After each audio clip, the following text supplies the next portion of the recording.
Iran যুদ্ধের পর মধ্যপ্রাচ্যের পরিস্থিতি বদলে যাচ্ছে। সৌদি আরব এরই মধ্যে ইরানের সাথে যোগাযোগ করেছে, একইভাবে যোগাযোগ করছে কুয়েত এবং কাতার। তারা চায় আমেরিকা এতদিন ধরে যে নিরাপত্তার গ্যারান্টি দিয়ে আসছে সেই নিরাপত্তা গ্যারান্টির সোকল্ড নিশ্চয়তা থেকে বেরিয়ে এখন নতুন করে মধ্যপ্রাচ্যকে সাজাতে। এই জন্য তারা ইরানের সাথে সম্পর্ক অন্য মাত্রায় নিতে চায়। এই ধারায় রয়েছে তুরস্ক, মিশর, আর সবার সামনে রয়েছে পাকিস্তান। নতুন মধ্যপ্রাচ্য গড়ে উঠছে, এটা পরিষ্কার। এখানে প্রশ্ন হচ্ছে এই জায়গায় বাংলাদেশ কি করবে? যদিও বাংলাদেশ মধ্যপ্রাচ্যের দেশ নয়, কিন্তু মধ্যপ্রাচ্যে আমাদের স্বার্থ অনেক বেশি জড়িত।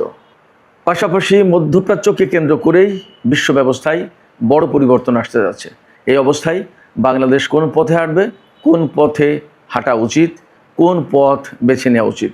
সুপ্রিয় দর্শক, আজকের ভিডিওতে এই সব বিষয় নিয়েই বিস্তারিত আলোচনা করব। আশা করি আপনারা সবাই শেষ পর্যন্ত সঙ্গে থাকবেন। আর যদি ভিডিও ভালো লাগে তাহলে লাইক, কমেন্ট, শেয়ার করবেন এবং চ্যানেলটি সাবস্ক্রাইব করে সাথেই থাকবেন। দর্শক, চলুন আজকের এই গুরুত্বপূর্ণ আলোচনায় আমরা একেবারে গভীরে ঢুকে পড়ি। দর্শক, ইরানের বিরুদ্ধে আমেরিকা এবং ইসরায়েল হামলা চালিয়ে 3 থেকে 1 সপ্তাহের ভেতরে, 3 দিন থেকে 1 সপ্তাহের ভেতরে সরকার পরিবর্তন করে পুরো মধ্যপ্রাচ্যের চিত্র কিন্তু বদলে দিতে চেয়েছিল। কিন্তু সেটা সম্ভব হয়নি শুধুমাত্র ইরানের দৃঢ়তা, তার সামরিক শক্তি, তার সামরিক কৌশল, তার প্রযুক্তিগত উন্নতি এবং তার যে কৌশলগত অবস্থান, পাশাপাশি রাশিয়া এবং চীনের মতো বড় এবং গুরুত্বপূর্ণ মিত্রের সহযোগিতা, পাকিস্তানের মতো একটা প্রতিবেশী রাষ্ট্রের মৌন সমর্থন এবং মধ্যপ্রাচ্যের যেসব দেশ এতদিন আমেরিকার নিরাপত্তা ছাতার নিচেই ছিল, তারা কিন্তু চুপ থেকেছিল। তাদের এই চুপ থাকাটা সমস্ত দৃশ্যপটকে বদলে দিয়েছে। আমেরিকা, ইসরায়েল ঠিকই ইরানের উপরে প্রচণ্ড রকমের হামলা চালালো, যে কথা গতকাল 24শে জুন বুধবার ইরানের জাতীয় সংসদের স্পিকার বাকের কলিবফ আজারবাইজানের রাজধানী বাকুতে একটি সম্মেলনে বলেছেন। সম্মেলনের সাইডলাইনে আজারবাইজানের স্পিকার সাবিহা গাফারোভার সাথে বৈঠকে তিনি বলেছেন, ইসরায়েল এবং আমেরিকা সাম্প্রতিককালে অনেক বড় বড় যুদ্ধের চেয়ে মারাত্মক শক্তি নিয়ে বড় আগ্রাসন চালিয়েছিল, বড় যুদ্ধ চাপিয়ে দিয়েছিল ইরানের উপর। কিন্তু ইরান সেটা জনগণের উপর ভরসা করে, আল্লাহর উপর ভরসা করে এবং নিজেদের সামরিক সক্ষমতার উপর ভরসা করে দৃঢ় মনোবল নিয়ে প্রতিরোধ করেছে এবং পাল্টা জবাব দিয়েছে। যার কারণে আজকে মধ্যপ্রাচ্যের পরিস্থিতি, সারা বিশ্বের পরিস্থিতি বদলে যাচ্ছে। এই যে ইরান যুদ্ধ যে হলো, এই যুদ্ধকে কেন্দ্র করেই তো এখন সারা বিশ্বের রাজনীতি কেন্দ্র আবর্তিত হচ্ছে। সব জায়গায় তো একই আলোচনা। আমেরিকা এবং পশ্চিমা জগতে টালমাটাল হয়ে যাচ্ছে। কি হলো? কংগ্রেসে এক এক রেজুলেশন পাস হচ্ছে, সিনেটে এক এক রেজুলেশন পাস হচ্ছে। রিপাবলিকান দলে ভাঙন দেখা দিচ্ছে বলা যায়। রিপাবলিকান দলের ভোটারদের ভেতরে হতাশা, তারা সমর্থন প্রত্যাহার করে নিচ্ছে ডোনাল্ড ট্রাম্পের উপর থেকে। রাজনৈতিক বিশ্লেষক, সাংবাদিক সবার ভেতরে একই কথা। কি বড় পরিবর্তন ঘটে গেল এবং আমেরিকা কোথায় কোথায় ভুল করলো, ইসরায়েল কোথায় কোথায় ভুল করলো, ইরান কোথায় কোথায় কোন কোন শক্তির বলে এগিয়ে গেল, এই সমস্ত নিয়েই তো আলোচনা হচ্ছে। ফলে এই কথা বলার একদম যথেষ্ট সুযোগ এবং কারণ আছে যে ইরানকে কেন্দ্র করে, ইরান যুদ্ধকে কেন্দ্র করেই এখন বিশ্বের গুরুত্বপূর্ণ সমস্ত ঘটনাবলী আবর্তিত হচ্ছে। এই রকম একটা প্রেক্ষাপটে গতকাল যেমন বাকের কলিবফ আজারবাইজানের রাজধানী বাকুতে আজারবাইজানের স্পিকারের সাথে বৈঠক করেছেন সম্মেলনের পাশাপাশি, তেমনি বৈঠক করেছেন তুরস্কের স্পিকার কুরতুলমুশের সাথে। তুরস্কের স্পিকারের সাথে বৈঠকেও বাকের কলিবফ নতুন মধ্যপ্রাচ্য গঠন, ইসলামিক জোট গঠন, ইসলামিক শাসন ব্যবস্থা গঠন, এগুলোর আহ্বান জানিয়েছেন তুরস্কের প্রতি। এবং তুরস্ক এই যুদ্ধের সময় যে ইরানকে সাপোর্ট দিয়েছে, এই সাপোর্ট দেওয়ার জন্য বাকের কলিবফ তুর্কি স্পিকারকে, তুর্কি জাতিকে, তুরস্কের সরকারকে ধন্যবাদ জানিয়েছেন। একই দিন অর্থাৎ গতকালকেই সৌদি পররাষ্ট্রমন্ত্রী প্রিন্স ফয়সাল বিন ফারহান তিনি টেলিফোন করেছিলেন ইরানের পররাষ্ট্রমন্ত্রী সৈয়দ আব্বাস আরাকচিকে। এই ফোন আলাপে খুবই গুরুত্বপূর্ণ কিছু কথা হয়েছে। ফোন আলাপে ইরানের পররাষ্ট্রমন্ত্রী আমেরিকা এবং ইরানের মধ্যে যে সমঝোতা হচ্ছে সেটা কিভাবে ইমপ্লিমেন্ট করা হচ্ছে, কি কি হচ্ছে, এ পর্যন্ত কী কী আলাপ হলো সুইজারল্যান্ডে, এর বিস্তারিত মোটামুটি সৌদি পররাষ্ট্রমন্ত্রীকে জানিয়েছেন। আর সৌদি পররাষ্ট্রমন্ত্রী ইরানের সাথে সহযোগিতা এবং যোগাযোগ থাকা এগুলোর প্রতি গুরুত্ব দিয়েছেন। তিনি বলেছেন যে কূটনৈতিক যোগাযোগ থাকাটা খুব জরুরি এবং আঞ্চলিক বাস্তবতায় এই সহযোগিতা অপরিহার্য হয়ে পড়েছে। তার মানে দাঁড়াচ্ছে ইরান এবং সৌদি আরবের মধ্যে নতুন করে সম্পর্কের পুনর্বিন্যাস হবে। সৌদি আরব এবং ইরানের মধ্যে সম্পর্কের পুনর্বিন্যাস হলে কী হবে? এই জায়গায়ও সেই একই কথা আছে।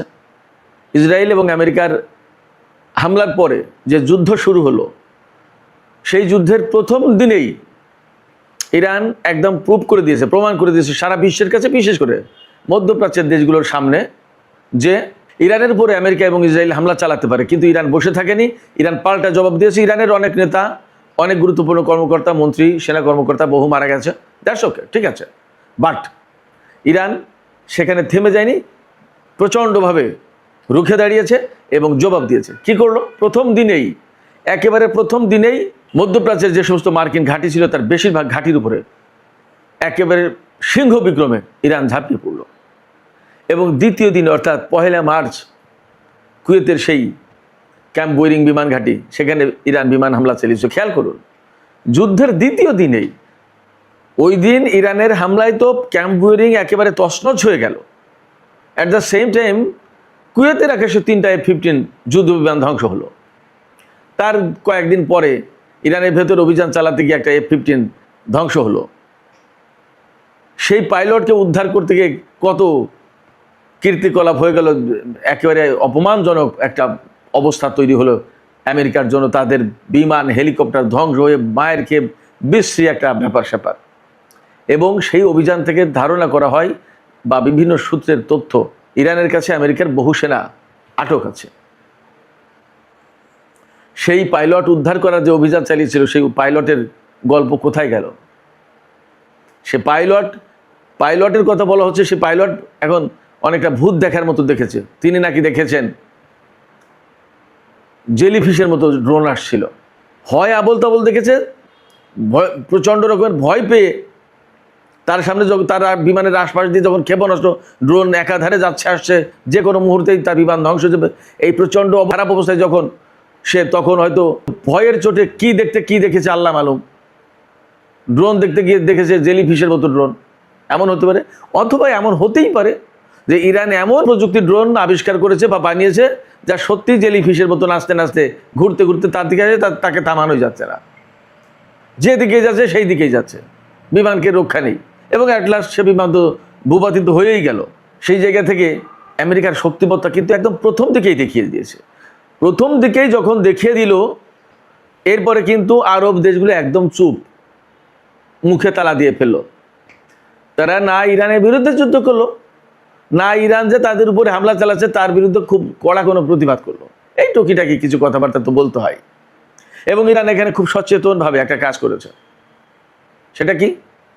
সেটা হচ্ছে এই, ইরান কোনো আরব দেশের সহায় সম্পত্তি নিজেদের মালিকানাধীন যা, তার উপরে হামলা চালায়নি। কোনো রাজা বাদশার দরবারে, প্রাসাদে বা কোনো দেশের রাষ্ট্রীয় সম্পদের উপর হামলা চালায়নি। বিশেষ করে কোথায় হামলা চালিয়েছে? শুধুমাত্র সেই সব জায়গায় যেখানে মার্কিন ঘাঁটি, মার্কিন অবস্থান, মার্কিন সেনারা লুকিয়ে আছে, মার্কিন সামরিক সরঞ্জাম রাখা হয়েছে, সেই সব জায়গায়। এর ভেতর দিয়ে ইরান ওই যুদ্ধের মধ্যেও আরব দেশগুলোকে বার্তা দিল যে আমরা তোমাদের বিরুদ্ধে না, তোমাদের কাছে যে সমস্ত মার্কিন অবস্থান, ঘাঁটি, সেনা সরঞ্জাম আছে, এইগুলোর বিরুদ্ধে আমরা হামলা চালাচ্ছি। Message clear. অতএব আরব দেশগুলো কিন্তু সেই সময় ইরানের বিরুদ্ধে ইসরায়েল এবং আমেরিকার সাথে জোট বেঁধে যুদ্ধ করেছে একটা দেশ, সংযুক্ত আরব আমিরাত। এবং এটা খুব ওপেন সিক্রেট, পরিষ্কার। সংযুক্ত আরব আমিরাতও বলে, আমেরিকা ইসরায়েলও বলে, ইরানও বলে, সবাই জানে। তো 40 দিনের যে প্রচণ্ড যুদ্ধ, সেই যুদ্ধ চলল। সেই যুদ্ধ চলার পরে হার জিত কার কী হয়েছে তা আমরা পরিষ্কার দেখতে পাচ্ছি। মধ্যপ্রাচ্যের ভূ রাজনীতি, মধ্যপ্রাচ্যের মানচিত্র, মধ্যপ্রাচ্যের কৌশলগত নিরাপত্তা, মধ্যপ্রাচ্যে মার্কিন অবস্থান, মধ্যপ্রাচ্যে ইসরায়েলের অবস্থান, তার প্রভাব, যারা তাদেরকে সমর্থন দিয়েছিল ভার্সাস ইরান যেভাবে রুখে দাঁড়িয়েছে এবং ইরানের সাথে যে সমস্ত শক্তি কাজ করেছে, কার কী অবস্থা একদম আমাদের সবার সামনে এখন পরিষ্কার। এই রকম একটা প্রেক্ষাপটে আরব দেশগুলো এইভাবেই ভাবছে। এবং আরব দেশগুলোকে ভাবতে আমার কাছে মনে হচ্ছে অনেকটা বাধ্য করছে পাকিস্তান এবং তুরস্ক। গতকাল এক্সের একটা পোস্টে দেখলাম মার্কিন প্রেসিডেন্ট ডোনাল্ড ট্রাম্প বলেছেন তুরস্কের প্রেসিডেন্ট রজব তাইয়িপ এরদোগান নাকি ইরানের পক্ষে ইসরায়েলের বিরুদ্ধে যুদ্ধ করতে চেয়েছিলেন। ডোনাল্ড ট্রাম্প তাকে নাকি নিষেধ করেছেন যে আপনি এই যুদ্ধে জড়াবেন না। তুরস্ক হয়তো পরিস্থিতির কারণে কথাটা রেখেছে। কথা যদি সত্য হয় সেটা একটা দিক, যদি সত্য না হয় সেটা আর একটা দিক। কিন্তু এই মুহূর্তের বাস্তবতা হচ্ছে ইরান যুদ্ধের পরে তুরস্ক এবং পাকিস্তান যথেষ্ট নড়ে চড়ে বসেছে, আমরা দেখতে পাচ্ছি। এবং যা পরিস্থিতি, তাতে আমি যে ভিডিও করি তাতে আপনারা যারা দেখেন তাদের ভেতরে বেশিরভাগ মানুষের ভেতরে কতগুলো প্রত্যাশা আছে আপনারা কমেন্টে জানান, আমি বুঝতে পারি। সেটা হচ্ছে পাকিস্তান, তুরস্ক তারা যে উদ্যোগ নিয়েছে, এই উদ্যোগের সাথে ইরান তো আছেই, সৌদি আরব, কাতার, কুয়েত, এই সমস্ত দেশগুলো মিলে একটা যদি আঞ্চলিক জোট করে, তাহলে কিন্তু মধ্যপ্রাচ্যে আমেরিকা যে নিরাপত্তা দিয়ে আসছিল এতদিন, সেই নিরাপত্তার কোনো প্রয়োজন হয় না। এখানে একটা কথা থাকতে পারে যে এতদিন তো ইরানের বিরুদ্ধে ছিল এই সমস্ত আরব দেশ, এখন যদি ইরান প্রতিশোধ নেওয়ার চেষ্টা করে, প্রথম কথা হচ্ছে ইরান সবসময় বলে এসেছে তারা প্রতিশোধ নেবে না, তারা আরব দেশগুলো বা প্রতিবেশী দেশগুলোর বিরুদ্ধে কখনো সামরিক শক্তি জড়ো করেনি, সঞ্চয় করছে না, এই সামরিক শক্তি গড়ে তুলছে না। এই সামরিক শক্তি শুধুমাত্র বিদেশিদের জন্য, যারা এই অঞ্চলে গোলমাল, গোলযোগ এবং সংকট সৃষ্টি করে। সেটা তো হয়েই গেল, তার প্রমাণও আমরা দেখলাম। এরপরেও যদি আরব দেশগুলো মনে করে যে না, ইরানের কাছ থেকে হয়তো পর্যাপ্ত নিরাপত্তা পাওয়া যাবে না, এই জায়গায় গ্যারান্টার হতে পারে পাকিস্তান এবং তুরস্ক, গ্যারান্টার হতে পারে, মধ্যস্থতাকারী হতে পারে, এবং প্রয়োজনে আরব দেশগুলোর সাথে ইরানের একটা নন অ্যাগ্রেশন প্যাক্ট, একটা ডিল হতে পারে যে ইরান আরব দেশগুলোর সাথে একটা চুক্তিতে আসবে যে আরব দেশগুলো ইরানের বিরুদ্ধে কোনো যুদ্ধ করবে না, আর ইরান আরব দেশগুলোর বিরুদ্ধে যুদ্ধ করবে না, কাজ শেষ হয়ে যায়। একদম সহজেই কাজটা হয়ে যায়, এবং এই কাজটা সহজে করতে পারে পাকিস্তান এবং তুরস্ক। এবং আমি ব্যক্তিগতভাবে মনে করি ভেতরে ভেতরে সেই কাজ চলছে, অনেকটা এগিয়েছে। আপনারা চিন্তা করুন, সুইজারল্যান্ডের জেনেভা শহরে যখন আমেরিকা এবং ইরানের আলোচনা হচ্ছে, বিভিন্ন জায়গায় খবর এসেছে সেখানে পাকিস্তানের সেনাপ্রধান ফিল্ড মার্শাল আসিম মুনিরকে হত্যার জন্য নাকি ইসরায়েলের গোয়েন্দা সংস্থা তৎপর ছিল, তারা আসিম মুনিরকে হত্যা করতে চেয়েছিল। আমি নিশ্চিত তথ্য বলছি না, বিভিন্ন জায়গায় এই খবর ভেসে বেড়াচ্ছে, আপনারা এর মধ্যে মনে হয় শুনেছেন অনেকেই। এই জায়গা থেকে আমি বলছি। পরে পাকিস্তান ওমানের মাধ্যমে ইসরায়েলকে মেসেজ দিয়েছে যে পাকিস্তানের প্রতিনিধি দলের বা ওই আলোচনায় যদি ইসরায়েল কোনো রকমের হস্তক্ষেপ করে বা কাউকে হত্যা করে, কোনো হত্যাকাণ্ড চালায়, তাহলে ইসরায়েলের মানচিত্র আর আস্ত থাকবে না। পাকিস্তান সরাসরি পারমাণবিক হামলা চালাবে ইসরায়েলের উপরে, এবং এটা হবে, ইসরায়েল রক্ষা পাবে না। এইরকম একটা হুমকি দেওয়ার পরে ইসরায়েল থেমেছে। এই ঘটনা সত্য হোক মিথ্যা হোক, এ কথা একদম পরিষ্কার। ইরান, ইসরায়েল, আমেরিকার যুদ্ধ শুরু হওয়ার পর অত্যন্ত সক্রিয় রয়েছে পাকিস্তান যুদ্ধ থামানোর জন্য, আঞ্চলিক স্থিতিশীলতা প্রতিষ্ঠার জন্য, এবং এর ভেতরে প্রকৃতপক্ষে মধ্যপ্রাচ্যের যে দেশগুলো তথা মুসলিম স্বার্থ রক্ষা হয়, এই চেষ্টা করেছে। এবং এই চেষ্টায় ভীষণভাবে সমর্থন দিয়েছে তুরস্ক, সাথে তো অবশ্যই মিশর ছিল।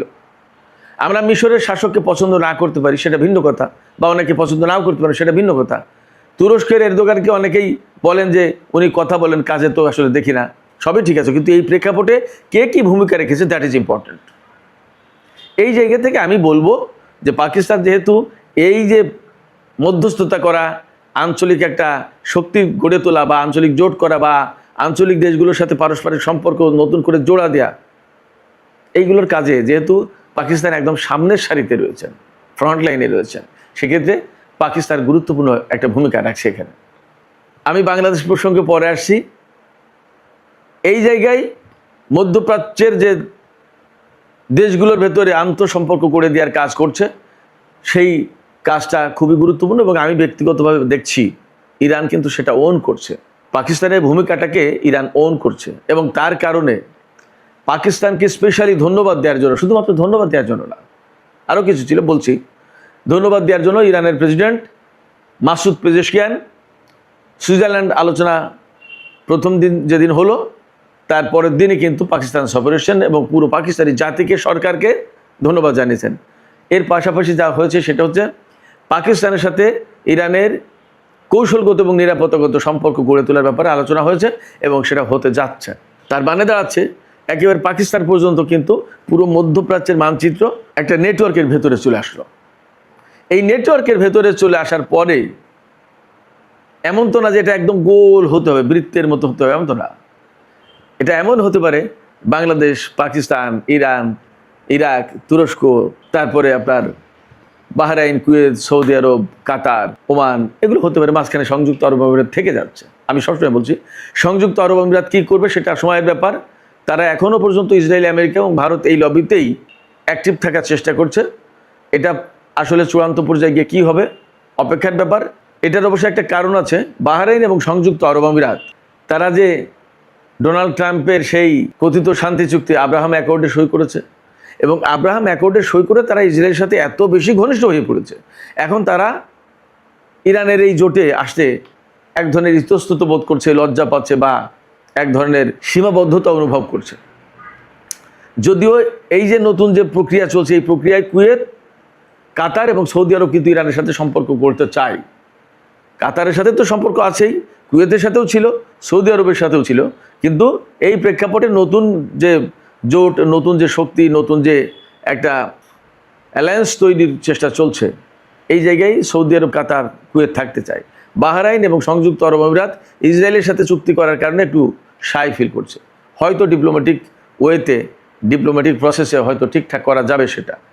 তো সামগ্রিকভাবে ফাইনালি যা বলা যায় সেটা হচ্ছে মধ্যপ্রাচ্যের পরিস্থিতি একেবারে আক্ষরিক অর্থে সামরিক দিক দিয়ে, রাজনৈতিক দিক দিয়ে, কূটনৈতিক দিক দিয়ে, অর্থনৈতিক দিক দিয়ে, আঞ্চলিক ভৌগোলিক দিক দিয়ে, সমস্ত সব দিক দিয়ে বদলে যাচ্ছে। এবং এই বদলে যাওয়ার মূল থিম, মূল সুর হচ্ছে আঞ্চলিক ঐক্য, আঞ্চলিক নিরাপত্তা, নিজেদের সংকট নিজেরা সমাধান করা। এইগুলো এখানে যদি প্রয়োজন হয় তো সামরিক জোটও গড়ে উঠবে এবং প্রেক্ষাপটটা কিন্তু ধীরে ধীরে সেদিকে যাবে। এইরকম একটা অবস্থায় আমাদের যেহেতু বাংলাদেশের বিপুল পরিমাণে স্বার্থ মধ্যপ্রাচ্যের দেশগুলোতে আছে, ইরানের সাথে যদি আমেরিকার চূড়ান্ত পর্যায়ে চুক্তি হয়ে যায় তাহলে কিন্তু ইরানের সাথেও বিশ্বের বিভিন্ন দেশের সম্পর্কের নতুন মাত্রা তৈরি হবে। যখন নতুন মাত্রা তৈরি হবে তার উপর থেকে নিষেধাজ্ঞা উঠে যাবে, যদি হয়, আমি বলছি হবে, আমি এমন বলছি না, যদি হয় বলছি, তাহলে কিন্তু আমরা বাংলাদেশ ইরানের সাথে সম্পর্ক ইজিলি করতে পারবো। অর্থাৎ লেনদেনের সম্পর্ক। এখন তো বাংলাদেশের সাথে ইরানের কূটনৈতিক সম্পর্ক আছে, সেখানে দূতাবাস আছে। আমি রেডিও তেহরানে কাজ করার সুবাদে 10 বছর ইরানে ছিলাম, সেখানে বাংলাদেশ দূতাবাসে বহুবার গিয়েছি, অনেক লেখালেখি করেছি বাংলাদেশ ইরান সম্পর্কে ব্যাপারটা। বিশেষ করে 2015 সালে যখন পরমাণু চুক্তি হলো 6 জাতি গোষ্ঠীর সাথে ইরানে, তখন আমি ব্যাপক লেখালেখি করেছিলাম বাংলাদেশের পত্রপত্রিকায়, অনলাইনগুলোতে, বিভিন্ন টেলিভিশনে সাক্ষাৎকার দিয়েছি, লিখেছি অনেক, সেটা আপনারা হয়তো অনেকেই জানেন। তো সেই জায়গা থেকে বাংলাদেশের সাথে ইরানের একটা আলাদা নতুন সম্পর্ক তৈরি হতেই পারে এবং ইরান থেকে আমরা সহজেই তেল, গ্যাস থেকে শুরু করে আরও অনেক জিনিস আনতে পারি। এগুলো আমরা একেবারে ভীষণভাবে বেনিফিটেড হতে পারি। ইরান এমন একটা দেশ যেখানে আমরা গিয়ে যদি নিজেদেরকে অ্যাপ্রোচ করি যে আমরা এই সহযোগিতা চাই আর আমরা এই সহযোগিতা তোমাদেরকে দিতে পারি, তারা নেবে। বাংলাদেশকে তারা খুবই শ্রদ্ধার চোখে দেখে। আমি এখানে ছোট্ট একটা কথা জানিয়ে রাখি, আমি যে রেডিও তেহরানে চাকরি করতাম সেটা তো IRIBর একটা পার্ট। আমি IRIBর হেডকোয়ার্টারে একদিন গেলাম একটা কাজে, আমার অফিসিয়াল কাজে। সেখানে একজন কর্মকর্তা বলছেন আমাকে, বেগম খালেদা জিয়াকে তিনি চেনেন, জানেন, তার সম্পর্কে ভালো ধারণা রাখেন। তখন আওয়ামী লীগের আমল, এটা 2015-16 সালের দিকের কথা। আমাকে বলছেন যে ফার্সিতে যা বললেন তার বাংলা অর্থ হচ্ছে যে বেগম খালেদা জিয়াকে তোমরা কিন্তু কষ্ট দিও না। এটা বিরাট একটা ব্যাপার ছিল। আমি আপ্লুত হয়ে পড়লাম, আমি বিস্মিত হয়ে পড়লাম যে এই ভদ্রলোক এইভাবে একজন বেগম খালেদা জিয়াকে নিয়ে এইভাবে ভাবেন। যা হোক, বাংলাদেশ সম্পর্কে খুবই ইতিবাচক ধারণা রাখে ইরান এবং আপনারা কম বেশি জানেন। এবং বাংলাদেশের মানুষ যে ইরানকে এত আন্তরিকভাবে সমর্থন করে, ভালোবাসে, এটাই ইরানের কর্মকর্তারা একদম টপ লেভেল পর্যন্ত মোটামুটি জানে। আর এই জানিয়ে দেওয়ার কাজটাই কি বলবো, আমিও তো করতে পারি এই জানিয়ে দেওয়ার কাজটা। এবং দুই দেশের সম্পর্ক আরও ঘনিষ্ঠ করে তোলার দায়িত্ব যদি বাংলাদেশ সরকার আমাকে বলে যে কিছু কাজ করেন, আমি করতে পারি। একদম সরাসরি আজকে কথাটা বলেই ফেললাম এবং সম্ভব সেটা। প্রচুর পরিমাণে জিনিস বাংলাদেশ আনতে পারি ইরান থেকে, আবার আমরাও অনেক কিছু সেখানে দিতে পারি, যার যা আছে। এবং আমরা আমাদের অল্প আছে, এই অল্প থেকে আমরা কেন সন্তুষ্ট থাকছি? এমন সময় এসেছে, এখন পরিবর্তন হতেই হবে, আমাদেরকে বদলে ফেলতেই হবে, আমাদের প্রোডাকশন, আমাদের ক্যাপাসিটি, আমাদের রপ্তানি বাড়াতেই হবে। কি কি জিনিস আছে সেই সমস্ত জিনিস পাঠাতে হবে, কি কি জিনিস সেখানে প্রয়োজন আমরা চেষ্টা করি সেই জিনিসগুলো পাঠানোর, আমরা নিজেরা তৈরি করি, পাঠাই, নেবে, তারা তো নেয়, তাহলে আমাদের কাছ থেকে নেবে না কেন? এই বিষয়ে আসলে কাজ করার দরকার আছে। যাই হোক, আমি যে কথা বলতে চাইছিলাম, এই যে ইরানের সাথে মধ্যপ্রাচ্যের দেশগুলোর সাথে বিভিন্ন রকমের সম্পর্ক আছে, বিরাট গুরুত্বপূর্ণ স্বার্থগত সম্পর্ক। আমাদের এত এত জনশক্তি বিভিন্ন দেশে, ইরান অবশ্যই জনশক্তি নেয় না, তারা নিজেরাই নিজেদের কাজ করে, বাট ব্যবসায়িক স্বার্থ কিন্তু সেখানে বিরাটভাবে লুকায়িত, কূটনৈতিক স্বার্থ সেখানে কিন্তু বিরাটভাবে লুকায়িত। এবং আমি সবসময় বলছি যে বিশ্ব যেহেতু পরিবর্তিত হয়ে যাচ্ছে, এবং এই পরিবর্তিত বিশ্ব ব্যবস্থায় যে বলয় গড়ে উঠেছে, তাতে ইরান, রাশিয়া, চীন গুরুত্বপূর্ণ ফ্যাক্টর, শক্তি। এই জায়গায় আমরা কিভাবে নিজেদেরকে অ্যাডপ্ট করতে পারি? আমি বলছি না যে আমেরিকার সাথে সম্পর্ক আজকেই ছিদ্র করে দিতে, নট দ্যাট। আমেরিকার সাথেও সম্পর্ক থাকবে, কিন্তু আমরা যে নতুন প্রেক্ষাপট তৈরি হয়েছে, এই নতুন প্রেক্ষাপটে নিজেদেরকে কিভাবে সেট করতে পারি, নিজেদেরকে কিভাবে অ্যাডজাস্ট করে নিতে পারি, সেই বিষয়গুলো আমাদেরকে ভাবতে হবে, জরুরি ভিত্তিতে ভাবা উচিত। এবং আমাদের তেলের রিজার্ভ, গ্যাসের চাহিদা মেটানোর জন্য ডেফিনেটলি ইরান একটা বড় বিকল্প শক্তি হতে পারে। আমাদের সাথে কিন্তু ইরানের এই লেনদেনগুলো নেই, নিষেধাজ্ঞার কারণে বেসিক্যালি নেই। তো এই লেনদেনগুলো তৈরি করা দরকার, এই সম্পর্কটা তৈরি করা দরকার। অ্যাট দ্য সেম টাইম আরও যে সমস্ত পাকিস্তান থেকে শুরু করে তুরস্ক পর্যন্ত, ওপাশে সৌদি আরব, এপাশে ওমান একদম কোনায়, এই যে বিরাট একটা বলয়, এই বলয়ে যেভাবে জোট, সহযোগিতা, আদার যা কিছু গড়ে ওঠার সম্ভাবনা তৈরি হয়েছে, এই সম্ভাবনায় আমরা নিজেরা কিভাবে সেট করে ফেলতে পারি, নিজেদেরকে কিভাবে অ্যাডজাস্ট করতে পারি, সেটা ভাবার দরকার এখনই, দেরি করার কোনো সুযোগ নেই। এবং এই জায়গায় মনে রাখতে হবে, চীন কিন্তু পেছন থেকে অনেক বড় খেলোয়াড়। আমাদের ডিপ্লোমেসি আমি মনে করি এখনও খুব সঠিকভাবেই এগিয়ে যাচ্ছে। আমি প্রত্যাশা করব এই সঠিকভাবে আরও সামনে, আরও পশ্চিমে এগিয়ে যাক। আপনাদের সবাইকে ধন্যবাদ জানিয়ে আজকের আলোচনা শেষ করতে চাই। তবে যাবার আগে আমি আপনাদের কাছে জানতে চাই, আপনাদের কাছে প্রশ্ন, আসলে আমাদের ডিপ্লোমেসি, আমাদের কৌশল এই মুহূর্তে খানিকটা মধ্যপ্রাচ্য কেন্দ্রিক হওয়া উচিত কিনা, দরকার কিনা, আমরা কিভাবে এই জোটের দিকে এগিয়ে যেতে পারি? আপনাদের মতামত কি, আপনাদের বিশ্লেষণ কি, ছোট করে কমেন্টে জানাতে পারেন। আর ভিডিও ভালো লাগলে লাইক, কমেন্ট, শেয়ার করবেন এবং চ্যানেলটি সাবস্ক্রাইব করে টক উইথ সিরাজের সাথেই থাকবেন। আপনাদের সবাইকে অনেক অনেক ধন্যবাদ। আল্লাহ হাফেজ।